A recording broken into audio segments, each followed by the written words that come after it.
on this episode of the Jeff Does Vegas podcast. It's just kind of crazy, like thinking back of like, wow, I was there 6 months ago and just never thought anything of it. Like, you know, just the shit that we would do, being crowded at a bar, going in, you know, hugging people, high-fiving, you know, being six at a blackjack table, trying sips of drinks, touching chips and touching my face nervously and not thinking anything of it, not having to pull a mask down to take a drink. Like, it was just so normal. In Spanish, its name means the Meadows. You might know it as the entertainment capital of the world, Lost Wages, or simply Sin City. Of course, I'm talking about fabulous Las Vegas, Nevada. On average, 42 million people visit Las Vegas every year, and I'm one of them. I love this city. The sights, the sounds, the shows, the people, the history. I want to share all of it with you. Taking you to the world-famous Vegas Strip and beyond, my name is Jeff, and this is the Jeff Does Vegas podcast. Hey there, and welcome to episode number 68 of the Jeff Does Vegas podcast. Thank you so much for joining me on this podcast adventure to my favorite city in the world, fabulous Las Vegas, Nevada. Before we get things rolling for this episode of the show, I want to thank my guest from the last episode, Vegas entertainer Justin Michael Rodriguez. Justin is one of the performers in the show Extreme Live at the Link. Justin and I chatted about his growing up in Las Vegas, the time he spent on tour with a major Broadway production, and what the future of entertainment in Las Vegas might look like. If you haven't checked it out yet, jump into the archives wherever you get your podcasts and search out episode number 67, my special guest, Justin Michael Rodriguez, or head to the website at jeffdoesvegas.com. All right, here we go. On to the show.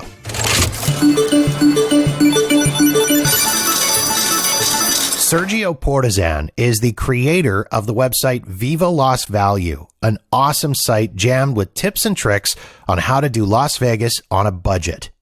Sergio is also my very first ever three-peat guest, and his two previous appearances on the show are among the top 10 most downloaded episodes of the podcast of all time. I asked Sergio to jump back on with me again for a couple of reasons. First off, me being in Canada with the border between us and the United States currently closed, I'm unable to get to Las Vegas, but Sergio is, so I asked if he'd be willing to do a trip report by proxy and share a few reviews from his most recent trek to Sin City. Speaking of which, Sergio's most recent trip happened during the reopening weekend following the COVID-19 shutdown of the Las Vegas Strip and downtown Las Vegas.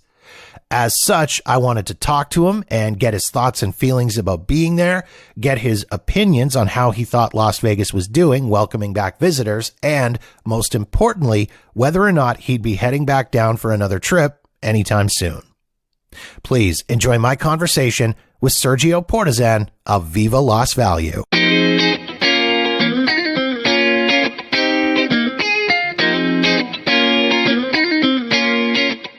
So let's start first of all with the fun stuff, the trip report by proxy. You're a big downtown guy, so you started your trip staying downtown, right?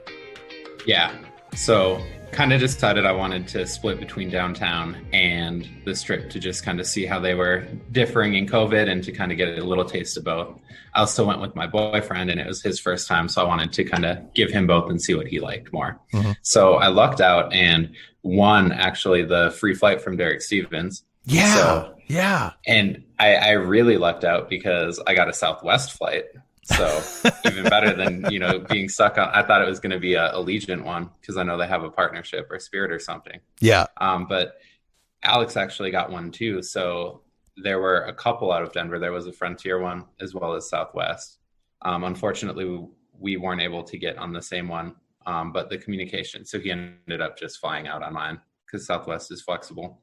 But when I was at the gate, the agent told me that there were 25 different people that were on that flight with me that had won the promotion.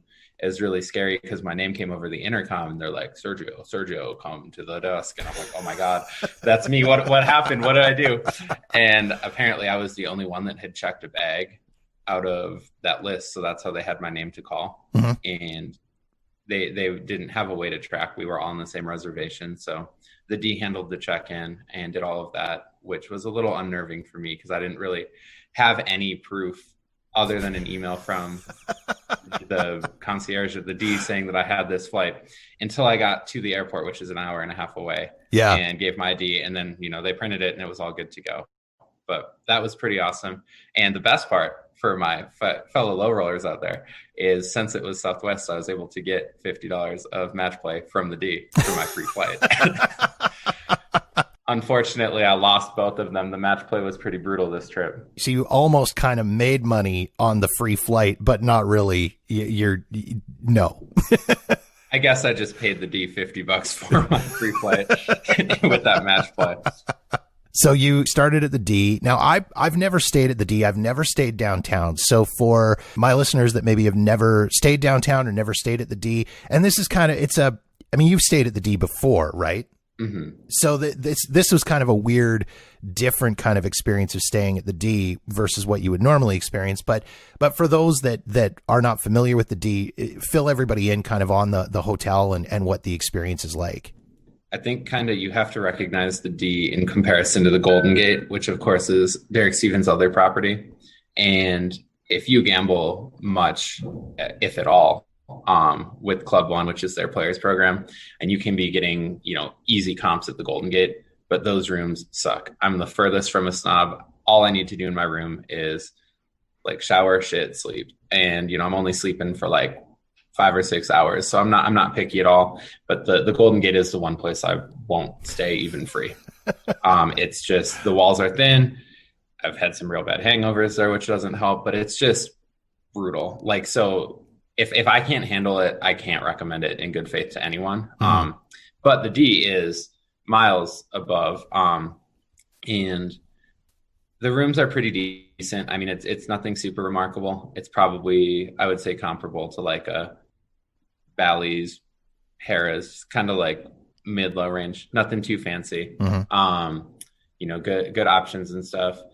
Typically you can get like a buy one, get one through the Players Club. And I looked at, I got a buy one, get one on the weeknight, which their players website is kind of a mess. So definitely just call and talk to someone. I was trying to do it online and it was going to be like 120. And then I called and talked to someone. They got me a lower rate and it ended up being like $60. Nice.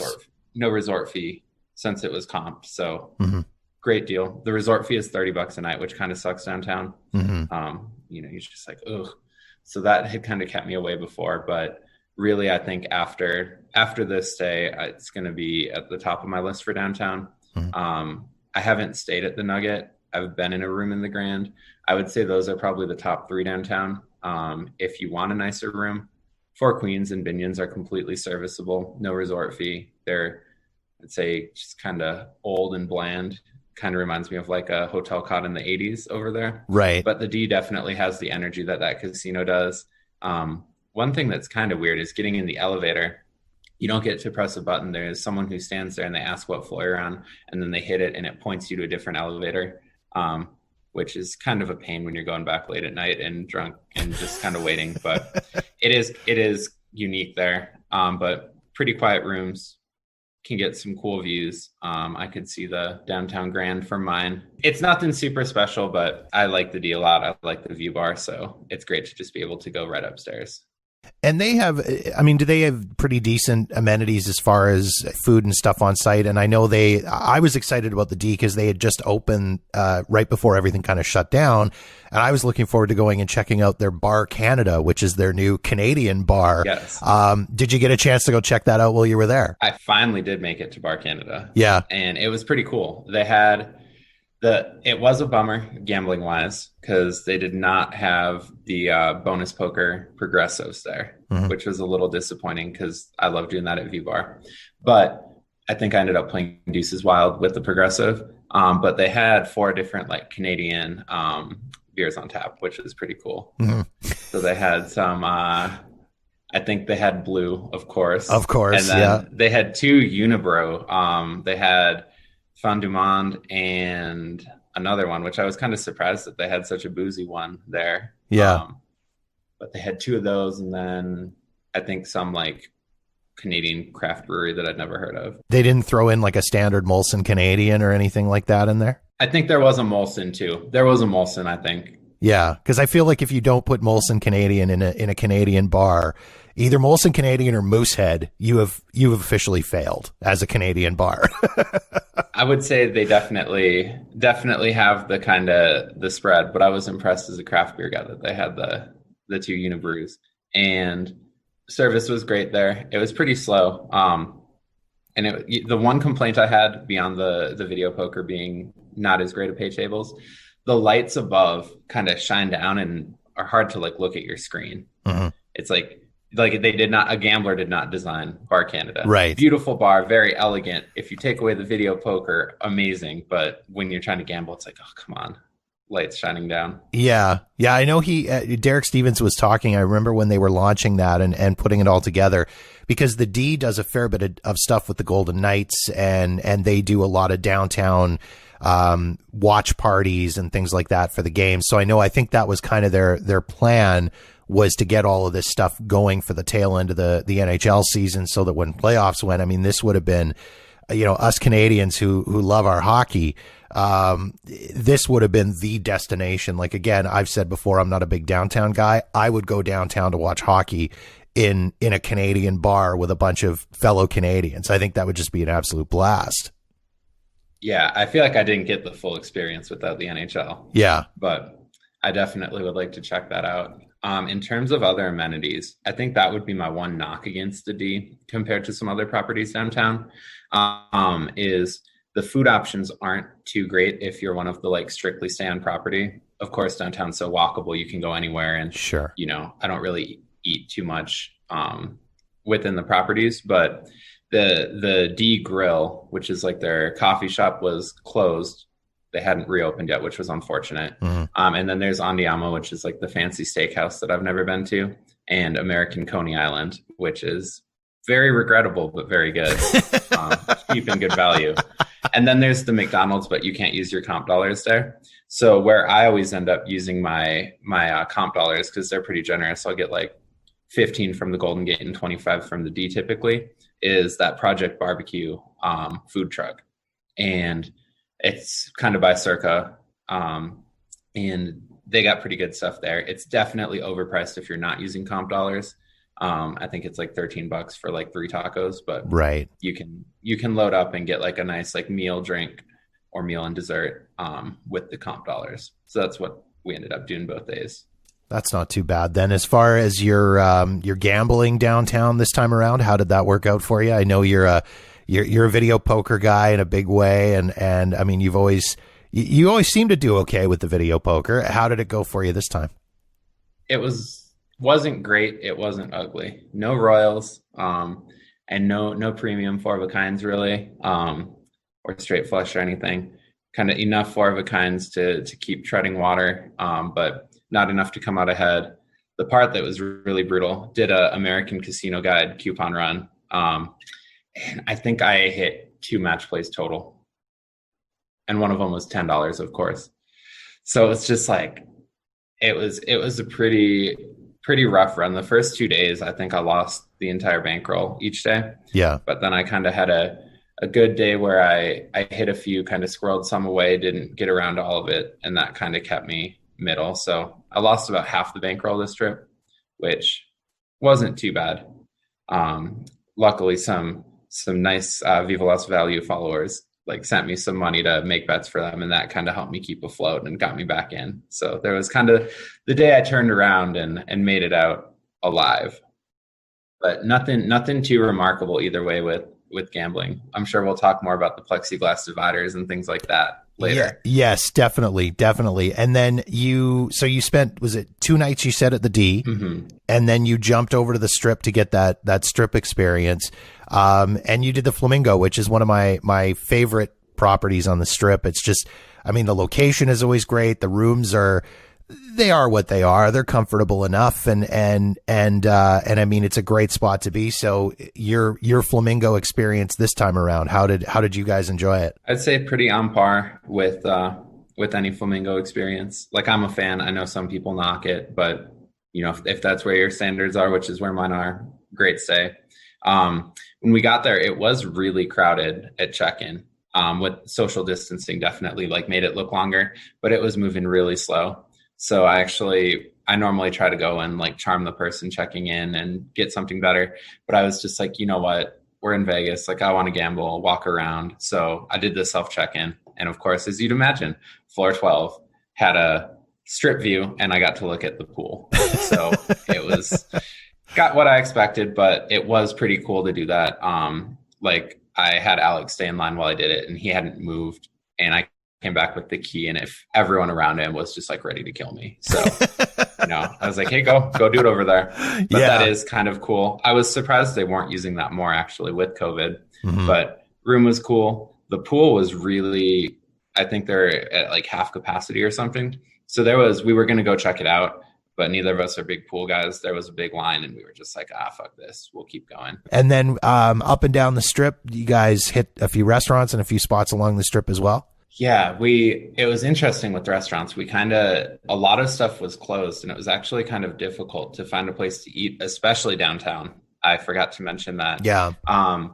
Really didn't get too much food downtown because late night, like typically at my Vegas eating schedule, like wake up, like 11, go drink a little bit and then get kind of a brunch, lunch, first meal of the day, and then continue being a degenerate and then eat something like 9 or 10.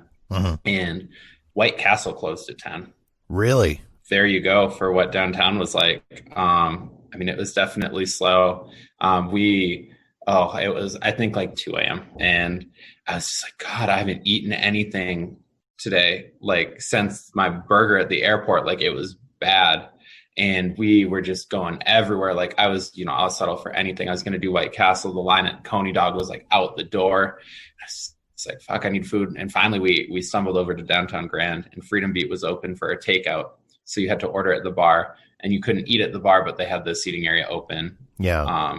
So we ended up going there and the mac and cheese, grilled cheese saved my life that night.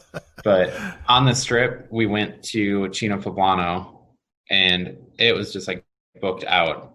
So we ended up just getting it to go. But that was really good. It was my first time there. Overpriced, I would say, but which, is to be expected on the strip. I think it came out to like $65 for 2 margs, 5 tacos, and chilaquiles. It was all good, but it was just, this might be me being a stickler, but I hate paying a lot for to-go food. Like it's half the experience is the restaurant. And I wish they would have discounted it a little bit or something, given that it was to go and we were just, inhaling it on a bench outside. Yeah. Rather than at a nice table. One interesting note at Cosmo, I'm gold there right now. Thanks to Costas and his generous spending for my birthday trip. But since the Wicked Spoon is closed, there's typically the buy one, get one free offer. They're giving $15 food credits at the Players Club each day. You just have to go ask for it. They definitely didn't communicate that, but I'd read it on Twitter. So that was pretty handy. That softened the blow. It was a free margarita. Yeah. Yeah. Well, and then you're able to use that at because are the places in the food hall of the Cosmo, they were open, I'm assuming? Yeah, it was definitely, it felt like limited hours. Secret Pizza, of course, was open at 2. That saved our life the first night. Went there. Oh, it was so good. And then we spent like $40 at Wicked or at Secret Pizza, which is a feat in and of itself. Yeah, that's a lot of pizza. I think we got 3 pieces and split one, and then got a cannoli and 2 beers. Wow, because had some comp dollars to use. It was like, why not? Yeah. And then the second night, this is kind of disappointing. I am a diehard fan of the Flamingo Cafe pizza joint right by the Habitat. I know people shit on it, but there's no better pizza at 3 a.m. Yeah. Went there and it's just a clusterfuck. I'm like, we'll get a slice of Hawaiian pizza, please. She's like, we're out of pizza. Your one job, what the fuck? So then we got a breakfast sandwich instead. And they were so unorganized and slow and just a mess. I'm not one to complain about service. I don't get impatient, but I was about to lose my damn mind. We were still waiting. And then like the guy in front of us was like, "Hey, did you guys order a breakfast sandwich?" We're like, "Yep." He gave it to us. I'd ordered ham and cheese. This one was sausage. We devoured it. And then they called my name for the ham and cheese and we just got it. And we're there, eating too. We were going to split it. Yeah. And then the guy came over. He's like, "Wait, are you?" I'm like, "Yep, this is what we ordered." Like, so we got a free sandwich for our troubles. How was your gambling on the Strip? It was pretty middling as well.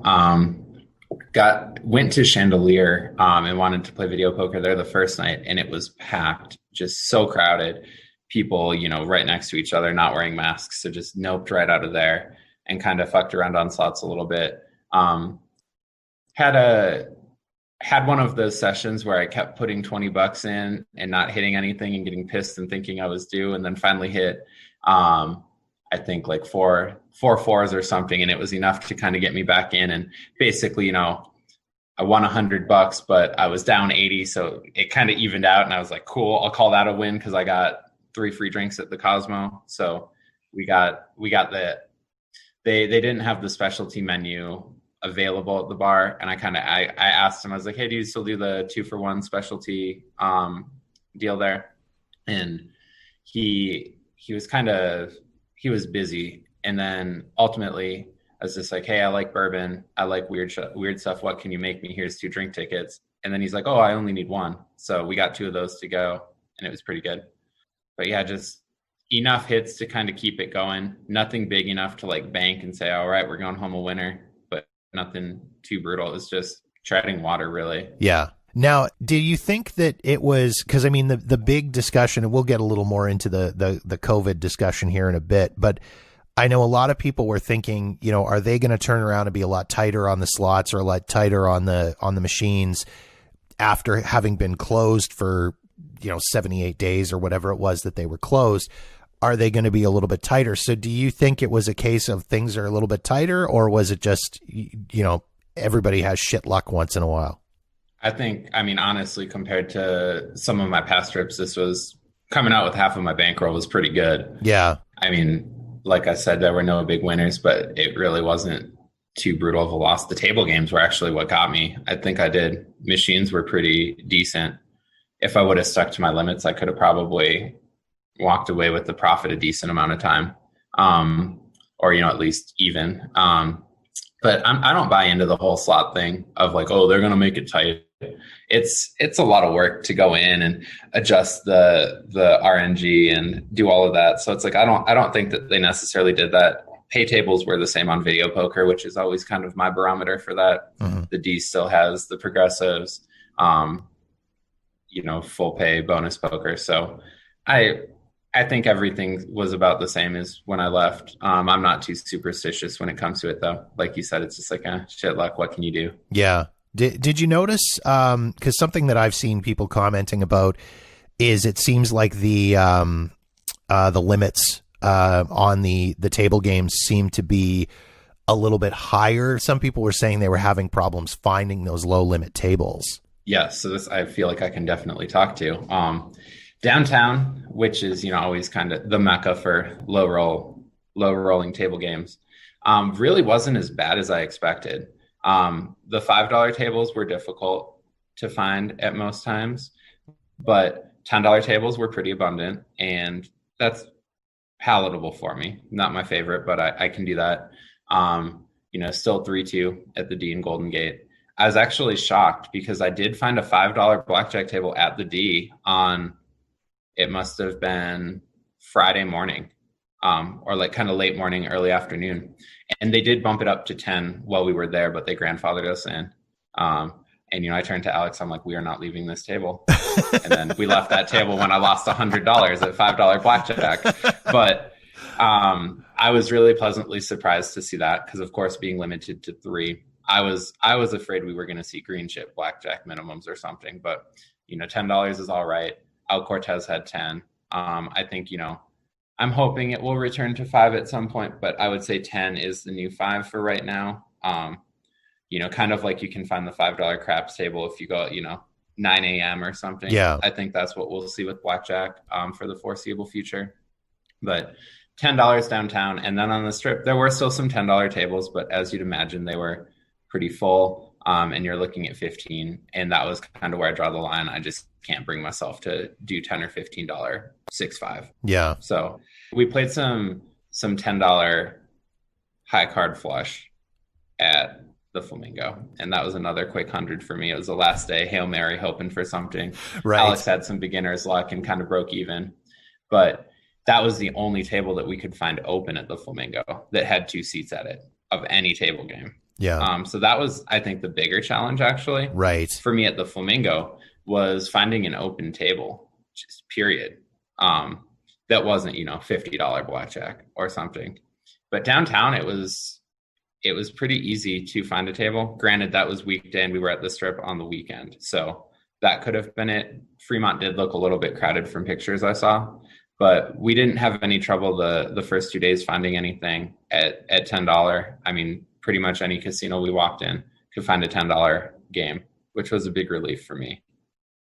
So I did want to get you on to talk about the experience, because as we mentioned off the top, I mean, you went to Vegas for the big reopening back at the beginning of June, and I mean, you were really smart about it. You asked people, you asked a lot of questions. I mean, what made you decide, you know what, I want to go? Was it just a case of I want to be there, I need to be there, I want to see it? I mean, who did you ask opinions of before you made the decision to go? Good question. Of course, there's always that like Vegas itch and you want to go. Yeah. But I had kind of just resigned myself to, I'm not going to go anywhere. I'm just going to, wait here until it's safe. I didn't even know when Vegas would reopen. I was kind of going quiet on Twitter because it was painful to think about, not being able to go. And then Alex actually said his birthday is the 9th. And he was like, hey, you want to go to Vegas for my birthday? Think about it. And I was like, yes. And he's like, I said, think about it. I was like, I did. Yes. Yeah. So at that point, like, I kind of, once the seed is planted, it sprouts really fast for me. Yeah. So I kind of looked and I was like, okay, well, I can get a cheap, like I booked on Southwest, like a good rate with frequent flyer miles from my Chase Sapphire card.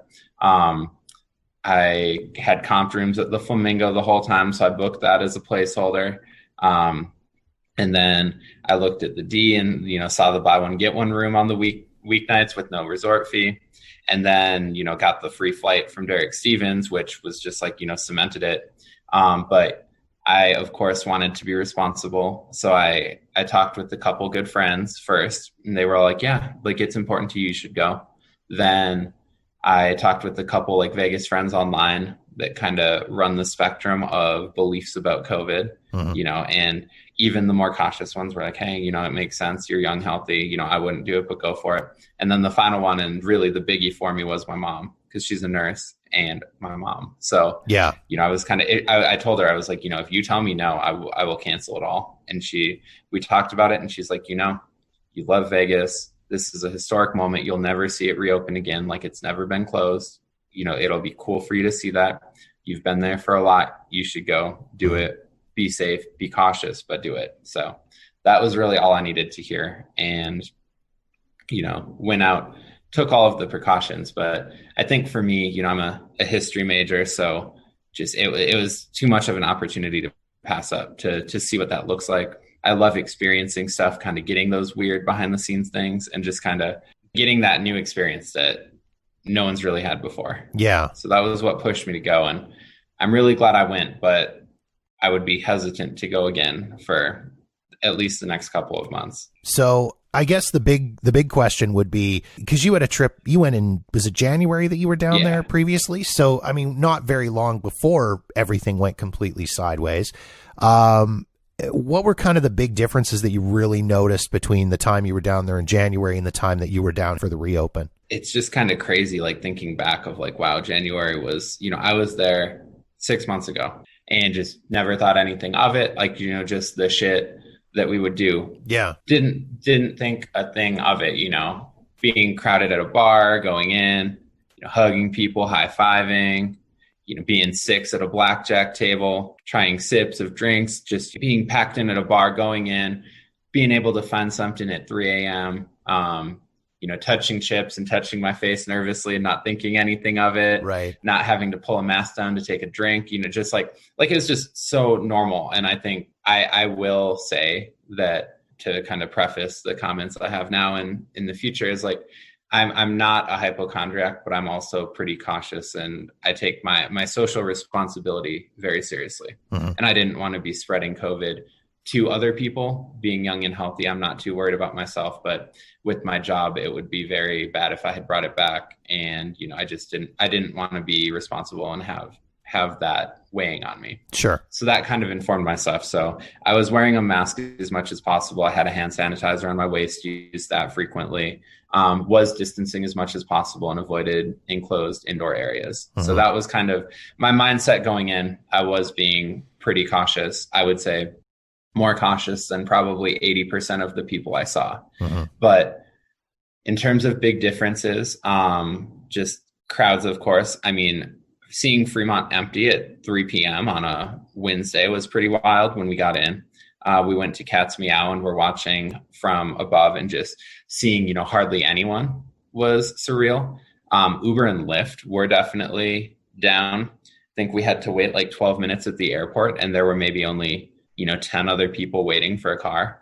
The wait time for those was a little bit longer. I think it took, it would like search for a while to find something. It got to the point where Alex and I would open Lyft and Uber and both request something and then cancel when the other one got something because it was still searching. So that was definitely slower. Talking with the drivers, they all said, yeah, there's not as many out. They would be like clear across town and they'd be like, oh yeah, I got pinged to come get you. Whereas like normally they're like, oh, I had someone I was dropping off here and then I got you. But the drivers, it was slower. One of them told me that a lot of the drivers out there do the rental program. And when he dropped us off at the airport, he was like, see that lot? That's all the rentals that are parked that no one's driving right now. From what I understand, it has gotten better now. It sounds like the wait times are returning a little bit to normal with the reopening. But that was a surreal experience to just kind of have that. Traffic on the Strip even wasn't nearly as much as we're used to. I mean, foot traffic everywhere. It was just kind of crazy to kind of have like, I would say weeknight vibes on a weekend at Vegas on the Strip. But then, the mask is a pain in the ass to be trying to drink with. I can't even imagine smoking with. At Caesars, now it's a moot point because the Gaming Commission requires them everywhere. But at the Caesars, they would require you, like Alex would like take a drink and then forget to pull it back up, and the dealer would remind him to pull it back up. Right. So Caesars was pretty vigilant with that. The plexiglass, which MGM had, and then El Cortez had at half the tables, that was just definitely like we're in a pandemic. I think, overall I would just kind of characterize as like, you'd get glimpses of Vegas, but then you'd get like a slap in the face of like, oh, we are in a pandemic. Like I mentioned earlier, the lack of late night food options was really brutal for me, especially with the way I do Vegas. I imagine now with the reopening that there's more and more, but just being there for it kind of to just be like shut down felt like the mud season. Like that was really wild. I've never seen it so slow. I mean, just you kind of got used to it, but literally every casino employee was wearing a mask. Mm-hmm. I talked with one of the bartenders at the View Bar, and he was saying, the D in Golden Gate had casino branded masks that they were all wearing. For the most part, there were branded masks that employees all had. Of course, the El Cortez, they all were wearing masks, but they did not have a standardized one. So some of them had the surgical dust masks, some had homemade ones. I just thought that was kind of funny. But other than that, they were typically, Boyd had like a very subtle branding at the Cal and Fremont. I was personally heartbroken that Main Street was not open as a video poker player. That just kind of, I guess that put me on tilt for the trip. We're going to blame it on that, not being able to go to Boar's Head Bar. But they were not giving those out. It was really cool. The D in Golden Gate had branded ones that they were giving out. And it was like a soft cotton one. We were kind of joking that they were like panties, is what it felt like wearing. And they were definitely tight to the face, but I actually really like wearing it when out here in Colorado, we still have to wear them. So it's nice. Like when I go for a run, that's my favorite one to do. An awesome souvenir. But just seeing all of the employees in masks was definitely interesting. They had temperature screenings at the D, and going in, it was like a wrist one, and then it would show your temperature. Right. When we checked into the hotel, a guy had like a thermal one, and he pointed it like right at our head, and it felt like, we were going to get shot. That was just kind of like, oh, this is the new reality for a bit. Yeah. And I mean, it kind of felt like, in a lot of ways to me, it felt like kind of safety theater. It didn't really feel like it was doing much. Mm-hmm. You do that going in, and then people would immediately, just take the mask off. I didn't see anyone be denied or anything because of that. Mm-hmm. We did have to remove our mask going in to look at the camera at the D, and at the cage there. That was only at the D in my experience. But I would say it was definitely kind of inconsistent, just being the first day, which is what I really reveled in and wanted to be there for. Yeah. Fremont, from what I've seen in photos, that was still the case, on this past weekend, the 18th. Mm-hmm. But they had little like checkpoints with temperature, and it was kind of fenced off 21 plus, which was interesting. Yeah. This is a funny one for people who, especially the ones who hate downtown, there were not as many buskers at all. Really? The circles were actually empty at some points. The people banging the buckets weren't there. There were still some people kind of by Bang or Heart Attack Grill, but it was definitely less of that kind of Fremont Street carnival experience. Also, just kind of between properties, it was really interesting to see the different approaches. It kind of felt like a Coke versus Pepsi deal, especially, I think downtown, I would say Derek Stevens, as is no surprise, did the best job of marketing it with the branded masks and just kind of having that fun environment. Binions and Four Queens were just kind of blah. El Cortez doing its own thing, no standardized employee thing. It's interesting to hear you say it was sort of inconsistent between properties and between companies, because you would think, the way, I know a lot of it came down, it all came down to the Gaming Commission deciding what was being done, and they were going to allow openings based on what was presented to them. And to me, that feels kind of ass backwards. Like, I feel like it should be the state or the Gaming Commission going to the various companies and saying, okay, here's what you need to do in order to open, not what are you going to do to open. That in my mind is that inconsistency in my mind is the worst possible thing. Oh yeah. I think, too. And that was why I wanted to be out there that first weekend of just kind of people like learning what the new normal will look like. Because at Fremont, at one point, like, they asked us, they were like, are you staying at a hotel on this block before we went in? But then, another one was like, we need your ID to go through. And another time they just waved us through. Yeah. So it was very much kind of depending on the person. Another interesting thing is it looks like metal detectors. Mm-hmm. When you would go on Fremont, they're the thermal scanner, but they also can be metal detectors as well. The metal detector feature is turned off, but I talked with the security guy at the D, and he told me that.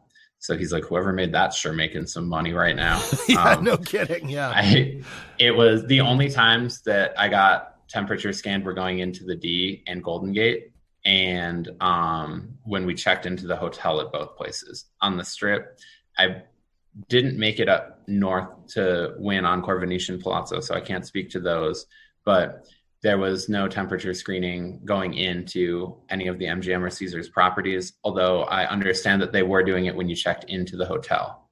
That was, I think, the most striking thing for me was actually probably the difference between Caesars and MGM. Yeah. Because Caesars was no plexiglass, adamant about wearing masks at the table. That was the only time I actually saw it enforced. Mm-hmm. But they didn't have really any like kiosks with masks available. And this was just the funniest to me. They literally had like an industrial, plastic bucket full of sanitizing wipes, just haphazardly dropped throughout the casino at different places with no signage.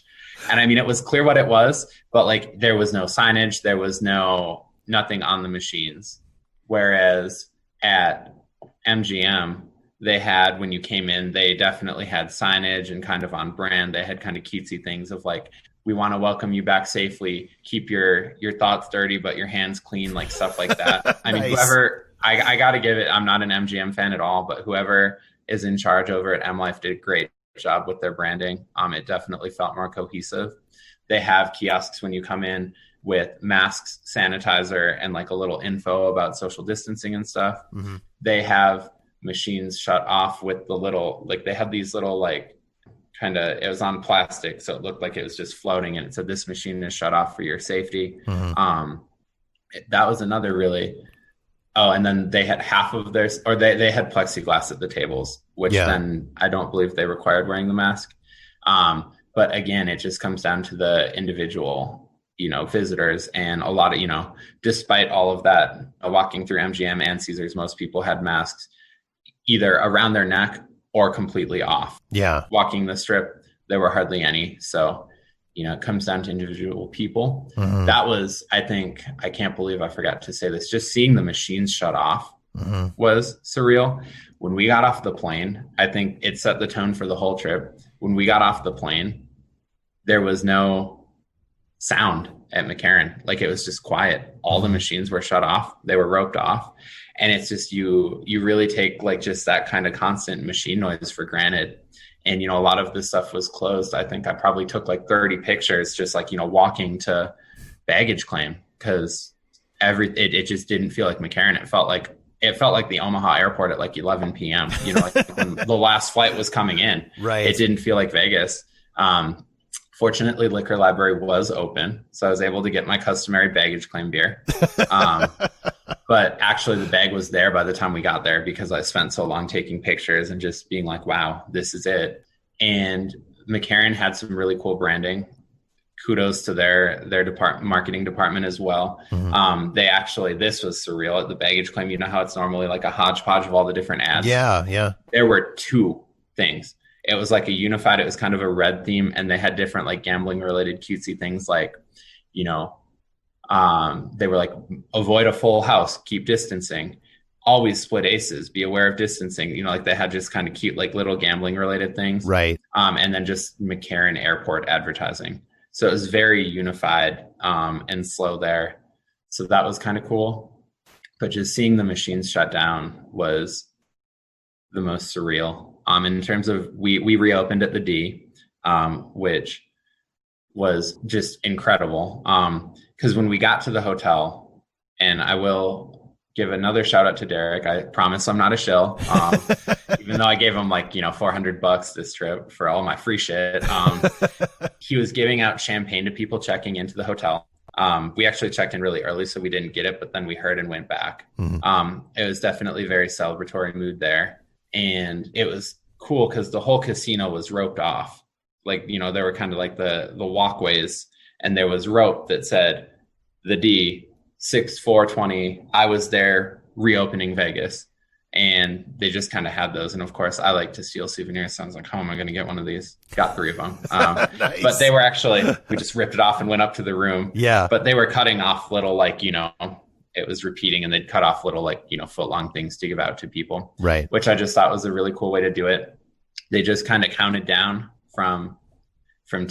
Mm-hmm. And then everyone just kind of like, people were ripping them, and they just went and started gambling. Mm-hmm. And then, it kind of just went from nothing, flipped the switch, and, Vegas was back. And, it kind of is definitely a different Vegas, but it was almost like it was never closed. Yeah. And that was pretty wild. I think Derek did a great job of kind of having that, like, he had dealers at the tables, like, ready to go. Yeah. The tables were full. There were none shut down. He went all out on that. Mm-hmm. I only encountered one sour employee the entire time. Everyone else, for the most part, was very grateful to be back. I did have one security guy. He was watching upstairs at the D because I was trying to get a peek at the ponies before they reopened. Yeah. And he's like, this is closed. And I was like, oh, sorry. I was like, well, we're glad to be back. He's like, yeah, like, we have to be here. And he just kind of had an attitude. He's like, but everyone else was either, whether they were acting and just being polite or genuinely happy, but people seemed really happy to be back. Yeah. It's never felt better to tip a cocktail waitress. Yeah. Like, oh my God. I pulled out like twice as much as I normally do for tips. I was tipping dealers every hand, $1 dealer bet. On a couple of them. I think that also probably contributed to my not so profitable runs. Right. I think at the Golden Gate, we got the dealers toke stack up to like $75, and it was only us two. At the D, we definitely were getting a lot of greens there, which was really satisfying and just nice to be able to give back. Yeah. Especially with all the people that they were dealing with that weren't wearing masks and, risking their health for us degenerates to be there. Well, and I mean, I wanted to ask, like, I mean, you talked about all the staff and everybody wearing masks, and I mean, how were people? I mean, I've seen the photos and I've seen videos, and you were mentioning earlier, like everybody either wasn't wearing a mask or had a mask around their chin or whatever. I mean, what would you say percentage wise was the percentage of people that were wandering around wearing a mask or just in the casinos wearing masks, not necessarily sitting at the tables, but just kind of general populace that you noticed? I mean, wandering around, I would say 10 to 20%. Yeah. It felt like there were a few more downtown than on the Strip in my experience. Mm-hmm. John Mahaffey on Twitter is doing a great job of kind of reporting on that. Like he's been, if viewers or listeners are interested in like specifics, he's been a great source there. Yeah. But it's definitely variable. But very much, I would say, surprisingly few in my point of view. And I'm not one of the judgy people that, freaks out, but it was just like, wow, like we are all here in a petri dish and no one is wearing something. It was striking. The worst place for me consistently was Cosmopolitan, which is a little painful for me because I'm a big fan of Cosmo, go there every year for my birthday.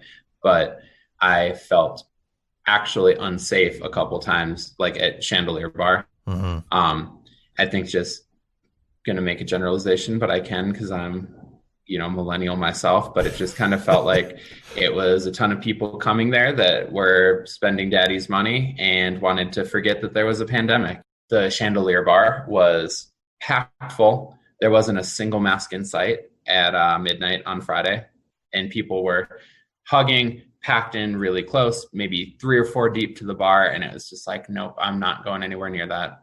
And when Alex and I were playing it the next day during the day, every other machine was shut off. And, I witnessed this lady just being a complete bitch to the bartender and being like, well, can't I sit here? He's like, no, it's shut off, man. Well, can I order here? It's like, no, you need to go. And then she was just like crowding Alex. And then her fiance came over and was crowding me. He's like, this stuff is bullshit. Are you man enough to give me a hug? And it was just like those kind of people, it was just like, oh. So I thought Cosmo for sure definitely skewed younger. If you were going to try to add fuel to your anti-millennial fire, Cosmopolitan is the place to be because holy shit. Yeah. I will say, I don't know how many listeners have tried to drink with a mask. It is a pain in the ass. Sure. But, yeah.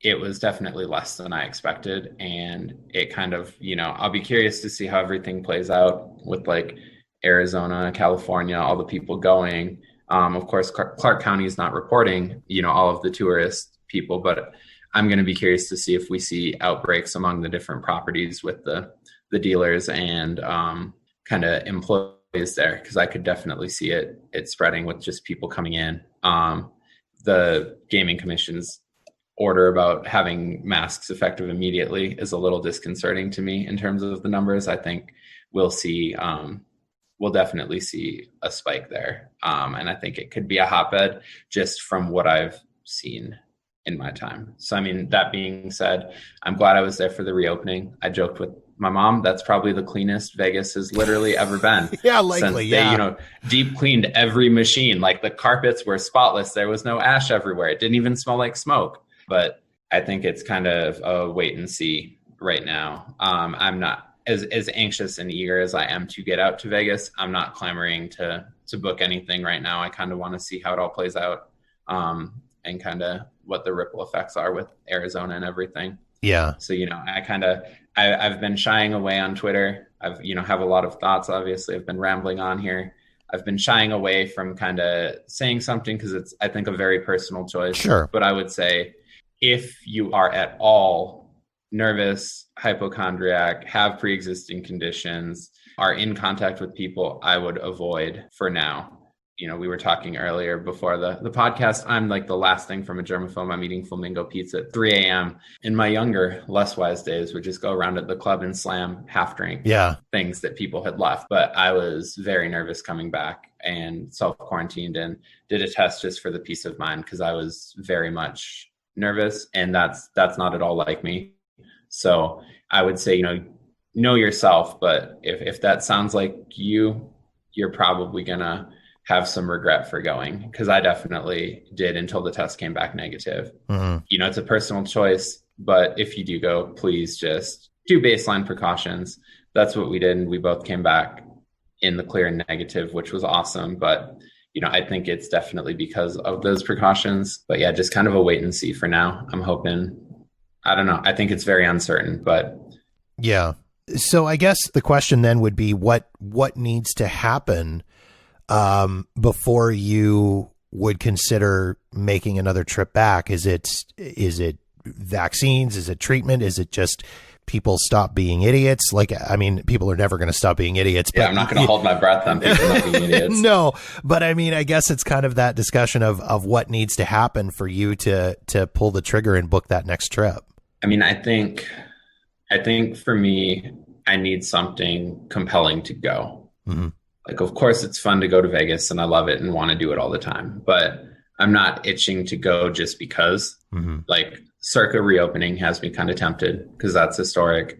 But I think really right now for me, I'm also not of the camp of, holding myself up and living life in fear. Sure. Everything's a cost benefit. Like, mm-hmm. Most of us are gamblers. I definitely am. And it was a calculated risk, and, this one worked out, but I just feel like it's like, I just hit a nice hand on the video poker machine, and it's asking me, do you want to double down and, do the double up where you get the card and try to get it higher? I'm like, I'm good. I'm going to take this win and kind of see where we end up in a couple hands. Yeah. So I think I'll kind of just wait and see how everything plays out. It's so rapidly changing. I think realistically in a month or two, there's going to be a lot clearer of a picture of like, avoid it, if not, shut down, mm-hmm. or like, oh, actually they're mitigating the risk really well and people are safe. I just don't think it's worth kind of doubling down right now for me. Mm-hmm. But Circa reopening definitely would have me tempted. Of course, like a vaccine or something like that, or like an effective treatment would really push the scale in terms of me going. My birthday in January, of course, going to be hard pressed to hold me back from that. But I think also just kind of for me personally, I'm in hot water with my job right now because we do have to do a 14-day self-quarantine after returning. Right. And I feel like I need a good reason to tell them why I'm doing it again after doing it right now. And that's kind of my personal consideration. Mm-hmm. But I think really just kind of making sure that I'm not putting myself in way too much of a risk. Mm-hmm. To go right now feels like hitting a 17 for me.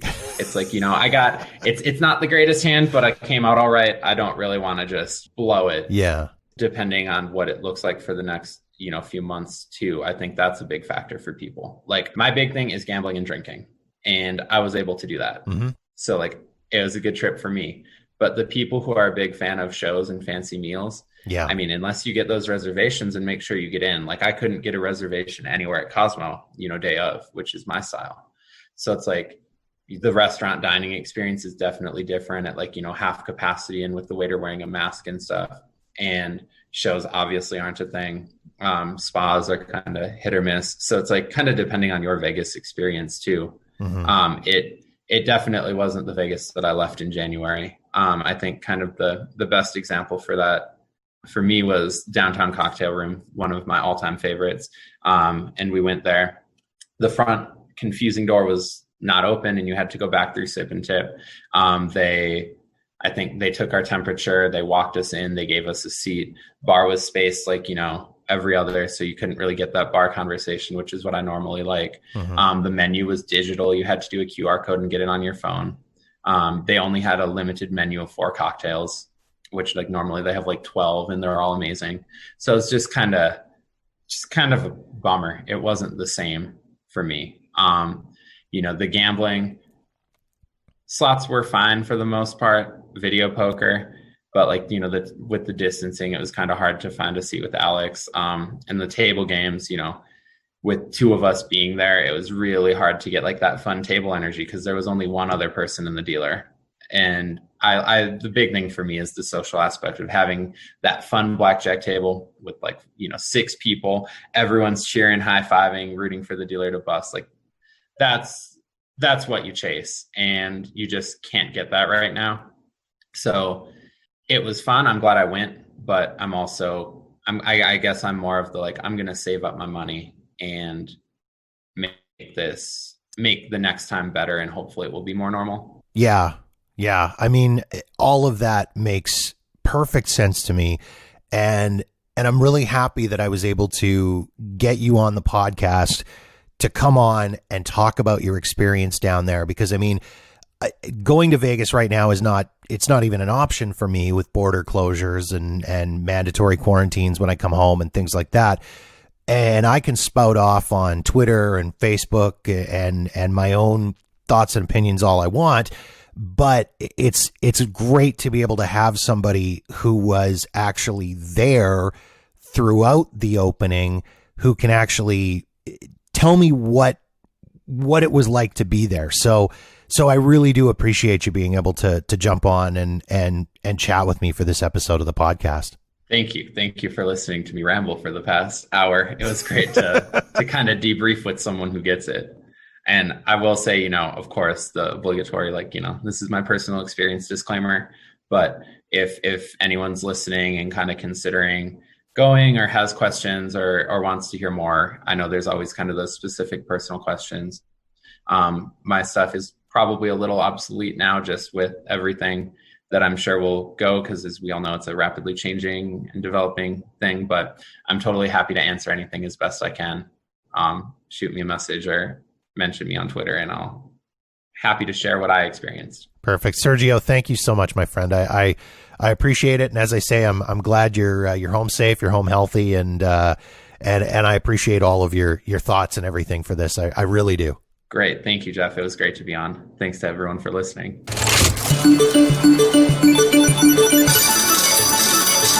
And if you do want to reach out to Sergio with any Vegas related questions, you can find him online at vivalostvalue.com or follow him on Facebook, Twitter, and Instagram at vivalostvalue.